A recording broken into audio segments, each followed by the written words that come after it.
네, 안녕하세요. 웨스타 시황쌤과 함께하는 경제 공부 시간입니다. 네, 오늘은 경제 지표에 대해서 좀 말씀드리려고 합니다. 경제 지표에 따라서 시장이 왔다 갔다 하죠. 그게 그만큼 중요하다는 것이고, 역시 지금 이제 금리나 이제 연준이 금리 인하를 하기 위한 두 가지 조건이 있습니다. 한 가지는 인플레이션 물가고요. 또 하나는 고용입니다. 그래서 두 가지 지표가 굉장히 중요한데, 근데 한국은 비교적 나라가 작아서 그렇기도 하지만 이제 통계가 정확합니다. 웬만해서는. 근데 미국은 경제 지표가 막 울퉁불퉁합니다. 그죠? 어느 때는 너무 높게 나오고 어느 때는 너무 낮게 나오고.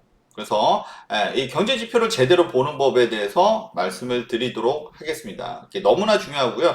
사실은 이게 뭐 전문가의 영역이고 저처럼 경제 지표를 꼼꼼하게 보고 이것을 정확하게 해석할 수 있는 전문가를 찾으면 여러분들이 좀 편하게 갈 수 있지만 그렇지 못한 경우는 시장이 휘둘리죠. 그래서 여러분도 조금은 이 보는 법을 좀 알아두는 게 좋지 않을까 싶어서 오늘의 영상을 만들어 보았습니다. 경제지표 제대로 보는 법이고요.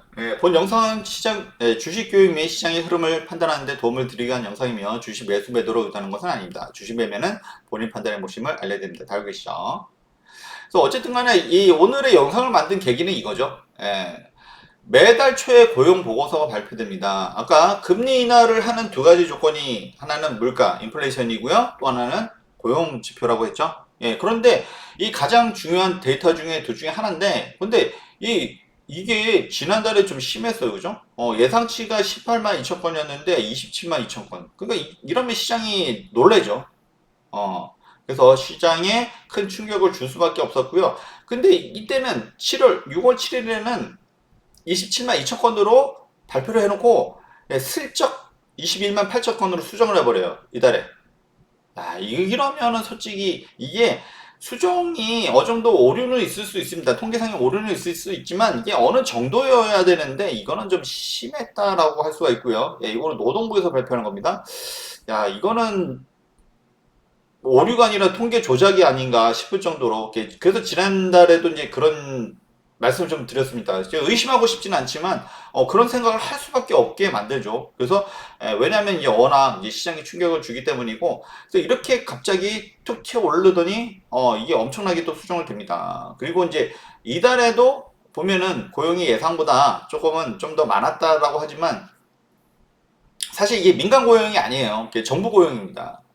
라는 측면에서 역시 제가 뭐 지속적으로 말씀을 드립니다. 좀 고물가 또 고금리 상태에서 이렇게 실업률이 굉장히 낮거나 또는 고용이 고용 시장이 좋기가 어렵다. 말도 안 된다라고 말씀드렸고요. 역시 고용 시장 역시 둔화되고 있는 흐름에서 갑자기 지난달은 말도 안 되는 요 통계로 인해서 지표로 인해서 시장에 충격을 많이 주었습니다. 그래서 어떻게 충격을 주었나 보면 국채금리입니다. 이거는 뭐 국채금리가 튀어오른 것은 아무래도 이제 인플레이션이 물가가 올라갈 확률이 높을 때 이렇게 올라가죠. 그래서 6월 7일입니다. 갑자기 툭 튀어버리죠.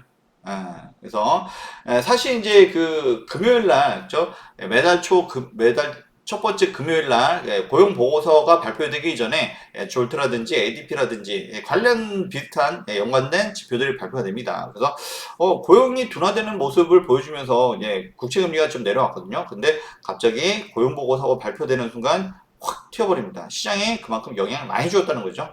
국채 금리가 급등을 해버립니다. 그래서 국채 금리가 이렇게 반등을 했으면, 그러면은 제가 금리는 만하게 근원이다라고까지 말씀드렸습니다. 그래서 그 정도면 사실 시장이 충격을 줬겠죠. 물론 뭐 워낙 지금 미국 시장이 강하기 때문에 선물 지수입니다.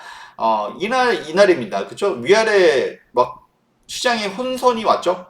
혼선이 오고 나스닥 선물이 일부 조정을 받습니다. 물론 그 후로 뭐 다시 올라가긴 했습니다만 그날 시장에 큰 파동을 불확실성을 주었다라는 것입니다. 그래서 전문가들도 이렇게 헷갈려 합니다. 이게 맞는 거야, 틀린 거야? 일단은 수치가 그렇게 나왔으니까 시장은 놀랄 수밖에 없죠. 그리고 전문가들도 그런데 우리 일반 투자자님들은 더 하시죠. 음. 그래서 이럴 때는 어떻게 되냐? 그래서 이날 진짜 뭐 국채금리가 막 올라가고 그죠? 이제 시장이 또 이렇게 유동을 치니까 뭐 손절하고 뭐 이럴 수도 있잖아요. 그럴 수도 있는데 저는 항상 연속적인 흐름이 중요하다고 했죠. 그리고 연관된 데이터가 일단은 같은 노동보기긴 합니다만 이거는 화요일날 매달 초 화요일날 발표되는 졸트가 있습니다. 구인 이직 보고서로 보면은 지난달에도 예상치보다 하회를 했거든요. 그러니까 고용이 둔화되는 모습이 계속 이루어졌었는데 이렇게 좀 이렇게 내려가고 있죠. 물론 요 달에는 뭐 살짝 올라오긴 했습니다만 여기도 일단 수정이 되긴 해요. 그렇지만 엄청나게 그렇게 수정이 크게 이루어지진 않습니다. 이게 뭐 통계 오류는 있을 수 있는 거니까 매달 매달 들쭉날쭉 할 수는 있지만 이게 어느 정도여야 되는데 이게 뭔가 보통 통계에서는 오차 범위를 많이 벗어나는 경우, 그럴 때는 정말 시장이 예상하지 못한 경우이기 때문에 큰 시장에 불확실성을 준다라고 말씀드릴 수가 있었고요. 어쨌든 간에 연관된 데이터를 보니까 고용이 둔화되는 모습을 계속 우리가 확인이 됐었거든요. 그래서 졸트만 해도 그랬었는데 금요일날 갑자기 고용 보고서가 갑자기 튀어버려서 그날 시장에 충격을 주었다. 라는 것이고요. 요거는 화요일입니다. 화요일 발표되고 그 다음에 수요일에는 민간 고용이죠. ADP 비농업 고용지수를 보면 지난달에도 역시 이거는 예상보다도 더 낮았어요. 그죠? 이게 뚝 떨어지는 수치였습니다. 근데 미국의 고용 보고서 금요일 날은 갑자기 위로 치솟으면서 갑자기 시장이 충격을 주었던 거죠. 그래서 이런 거를 경제 지표가 참 너무나 고르게 일관적으로 나올 수는 없지만 그래도 어느 정도 오차 범위 내에 있어야 되는데 갑자기 그런 것은 좀 의심을 할 수밖에 없다. 그렇지만 어쨌든 간 중요한 것은 이제 시장에 불확실성을 준다는 게 제일 문제예요. 이거 믿을 수 있어 없어? 우리 자본시장은 어떻습니까? 신뢰에 근거해서 돌아가죠. 신뢰가 깨지면 다 모든 것이 깨진다라고도 말씀을 드릴 수가 있고요. 그래서 제가 이제 최근에 가장 이제 또 이제 중요하게 보는 거. 그래서 고용 보고서는 월 초에 한 번씩 발표가 되지만 매주 발표되는 게 실업수당 청구 건수죠. 그래서 신규 그냥 그 주에만 하는 것은 또 역시 들쭉날쭉합니다. 그렇기 때문에 2주 연속 실업수당 청구 건수를 주로 요즘은 좀 근거로 많이 보고 있죠. 그래서 왜냐하면 이것이 지속적이고 연속적이기 때문에 그렇다라고 말씀을 드렸고요. 역시 이런 것은 좀 신뢰할 수 있다. 라고 말씀드렸습니다. 그래서 2주 연속 실업 수당을 청구했다는 것은 이제 그만큼 실업 상태가 오래된다라는 얘기고요. 그리고 역시나 최근에 계속 이렇게 올라오는 모습을 볼 수가 있습니다. 그래서 이런 것들은 이제 매주 목요일날 발표되기 때문에 역시 좀 우리가 이런 연속적인 흐름을 파악하는데 좀 도움이 된다라고 말씀을 드릴 수가 있고요. 그리고 이제 요번에 미국 실업률, 그쵸? 결국 연준이 보는 것은 고용 지표, 그리고 물가 지표 두 가지인데, 실업률을 보면 딱 맞아 떨어지죠, 그죠?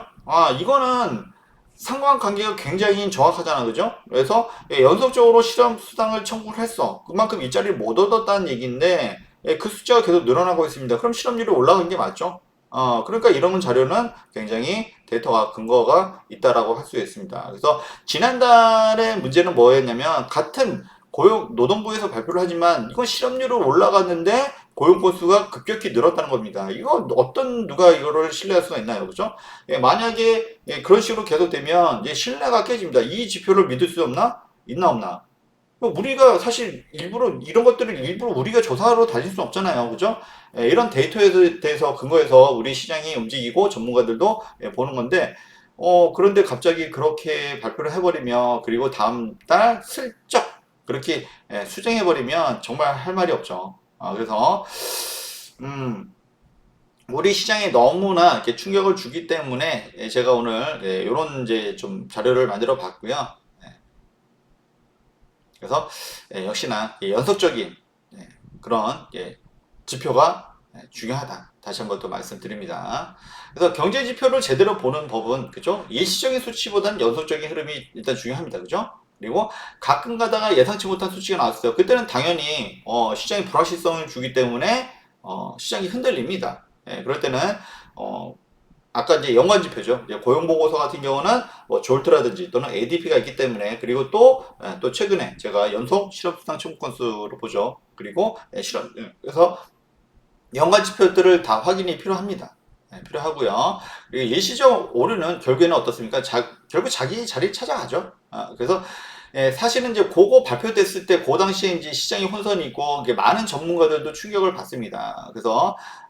그래서 일일비하지 말라고 제가 계속 말씀을 드리죠. 그래서 이게 뭐 오류인지 그죠? 예, 제가 이제 네 번째 다뤘지만 통계 조정은 어떤 경우에도 있어서 허용될 수 없다 그죠?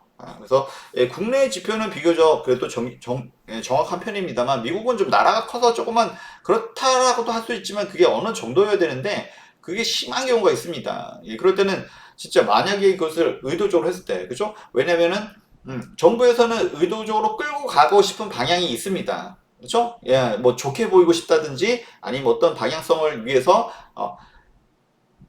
이것을 통계를 조작하고 싶어하는 그런 의혹에 빠질 수는 있어요. 그렇지만 그런 것 자체가 굉장히 위험한 거다. 그렇죠? 우리 자본시장에서는 굉장히 신뢰가 중요합니다. 신뢰에 위해서 이게 움직이는 거예요. 모든 것이.